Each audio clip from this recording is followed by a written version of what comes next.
Hello? I feel like I'm talking and no one's ever listening. Is this thing on?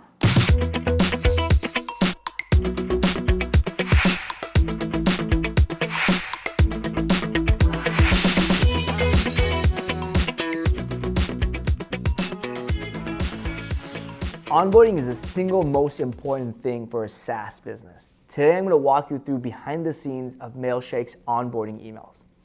Onboarding emails aren't the only way to improve your onboarding. You can do it with UX, in-app messages, and a few other things. But I'm going to walk you through onboarding emails specifically because I feel like a lot of people get this wrong and they are communicating with customers, but they're not getting through.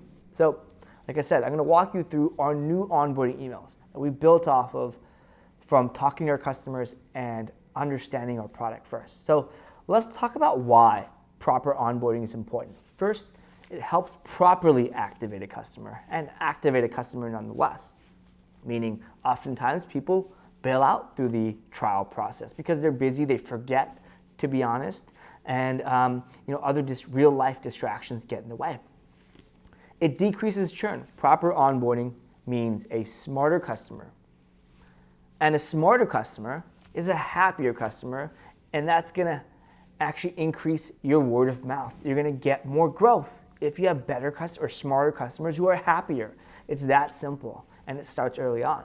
And lastly, let's not forget, it increases the conversion from trial to paid or lead to a actual customer. So before I jump into our actual onboarding emails, let me talk to you about what MAILSHAKE is. MAILSHAKE is a self-service SaaS business. Since we don't have a free trial, our friction point is pretty high up front, which means we have more committed customers that come in. They're willing to do a lot more work because they put their credit card online.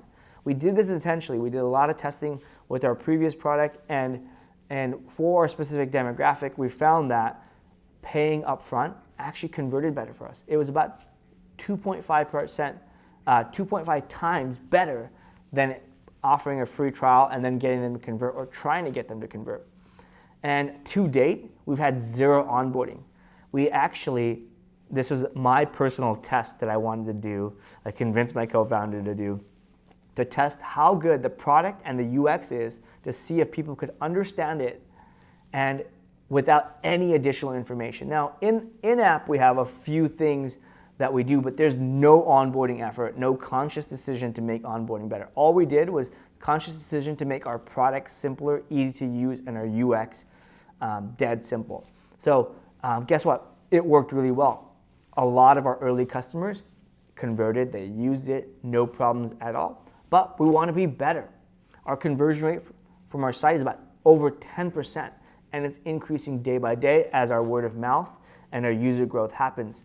And adoption happens. I'm even starting to see things, our tool reference in job descriptions, which is awesome as a founder to see that your platform is that used. But again, users and customers still need help. So we're creating onboarding based off of hundreds of support tickets I've personally answered, probably more like close to 1,000 range, and hundreds of conversations I've had with customers via email, outside of support, Slack, in person, what have you. Our customers love giving us feedback, so we're listening. So here's what we're doing. We're solving the things based off what our customers' needs are. So that's the first and foremost thing, talking to your customers. You need to do that. So let's just say you got that. You've got a few things you've pinpointed that can be that can be improved. Then you can kind of go in there. So here's our 5-step flow. So we have 5 emails that we send over the first 30 days of a customer's journey into MAILSHAKE, which is a cold email tool. So first one, email number 1. The goal of this is to help our customers write better and administer successfully cold emails.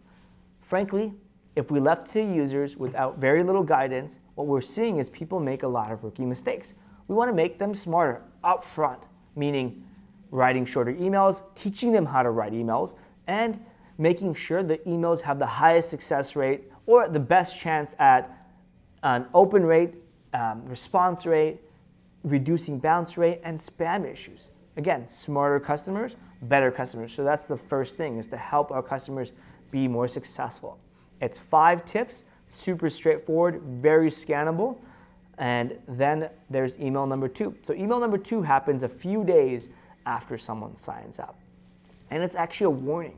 I typically don't do warning emails or negative emails in our onboarding, but this is very, very important as we have a lot of user error that happens and we get blamed. And honestly, we should be blamed if we're not telling you properly to avoid certain things. So we warn people about limits and spam issues that could arise if you use a thing wrong.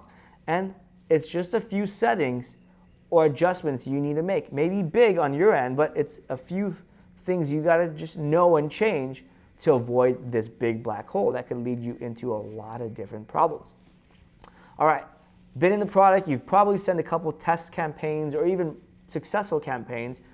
We wait a few more days, a week or so, and we send you a pro tip. You're probably now a user, and we want you to be an advanced user, a very, very high functioning user.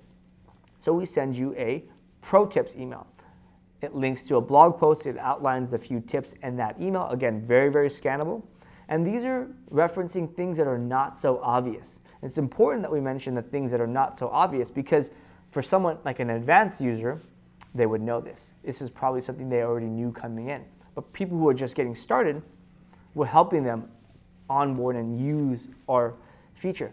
Something we'll test on this is actually testing based off of usage versus time. But for the time being, we're going to start by doing time-based emails, and then we'll move to trigger and time-based later, or trigger or time and or both. All right, email number 4 is really more so on time-saving functionality. We have a key feature, a key functionality in our tool that allows people to communicate and essentially use our tool more than what they think they can use it for. To me, the feature is hidden in plain sight, and it is, but it's not there unless you're looking for it. It's not there until you start to think you need to use it. So we want you to get used to using it, be a smarter, more advanced user in the first 3 emails, and then we want you to use this next functionality or feature, which is essentially helps you respond to people. But regardless of what it is, we're hoping through this process, we get people using the software, and then they become a little bit more advanced or intermediate users, and then by email number 4, it's supposed to make them advanced. All right, email number 5, which is sent day 21, so 3 weeks after they sign up, is to join our Facebook group and also to invite them to tell success stories for our blog. So our blog consists of, in addition to the normal content we do that's helpful, we actually interview and share customer or actually cold email success stories. So it doesn't actually have to be customers, but in this case, we want our customers to be featured. So what I found by launching MailShake, we have about 8,000 users now, or customers, and we found that people use it in ways I never dreamed of. We never designed this product for. And so 1, it's a way for me to learn what customers, how customers are using it. 2, if people are using it well and they're getting really good results, I can learn from it and we can share their story. It makes our customers look good. It helps us do a humble brag, and it makes our customers look good. And we talk to our customers. So this is a way to get our customers who are active to join. Again, all of these emails we may test more trigger-based things, but for now, we want everyone to see this. We grow about 200 to 300 customers a month. And this has been great. People are using it, but I'm finding is 1 to 5% are asking questions that should have been answered in the onboarding. And by doing this later, we've learned what our UX and our product does on its own and what we need to kind of help our users do with our onboarding emails. After this, we're using Drift to implement these for our onboarding. After this, we're going to write in-app messages to help people through this the journey while they're actually doing it. My big thing with this in-app messages is it oftentimes gets in the way of them, and so what they would normally do on their own, because you've prompted something while they're doing it, they may talk to you, which isn't a bad thing, but we're priced at a low price option at $9 a month. So we can't quite afford the resources to invest into helping every single one of our customers through the door, or else we have to charge a lot more.